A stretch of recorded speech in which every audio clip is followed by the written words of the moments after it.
السلام عليكم ورحمة الله وبركاته. كسر هذا channel كيجا أصحابتي قالية أصحابتي قالية ما أنتوا حنو وذا قراء سو أن كسمة شوارما سو حنقلو قدر يا قدار تاسو هيك كوبنت هاي إن بصل برادة سيريرا أسو جرجرتي كاروتا سيريرا أسو جرتي بربروني سيدا سلق أسو جرجري يكمسر halkan hadda waxa iigu jira in yar oo saliid ah mulqaacad iyo wax yar camal ah saliid ma badna marka waxaan ku darsanayaa basashaydii haatayda basasheeni way noo shiidantay haddana waxaan ku darsanaynaa shawarmadeeni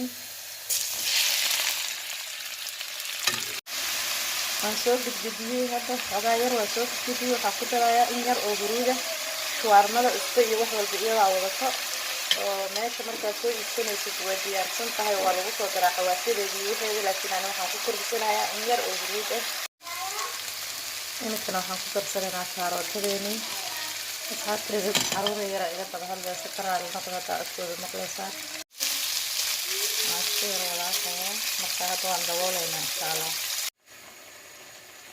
hadda waxaan ku daray in yar oo biyo ah marka waa ku daboolayaa suu hilibka iigu bislaado haddana baradhada ayaa ku soo bisleynayaa waa isku daboolayaa waa isku huurinayaa baradhada bisaal badan uma baahna si yar oo dhuuban marka u jarjartid dhaqsaga way ku bislaanaysaa marka iyadan soo yar bisleynayna way isku dhamaatay kamsarteeni waan jarjartay aan dusha kaga daray haddana barbarooniyadii basasha ku darsanayaa waana ka qaadaynaa asxaabay quraacdeeni sidaas ayay ku soo baxday maasha Allah tabaarakallah quruxda badan hadda ka heshaan subscribe like and comment idinkana waa ku mahadsantihiin daawashadiina wata quraacdeeni jazakumullahu khayr wassalaamu calaykum waraxmatullaahi wabarakaatuh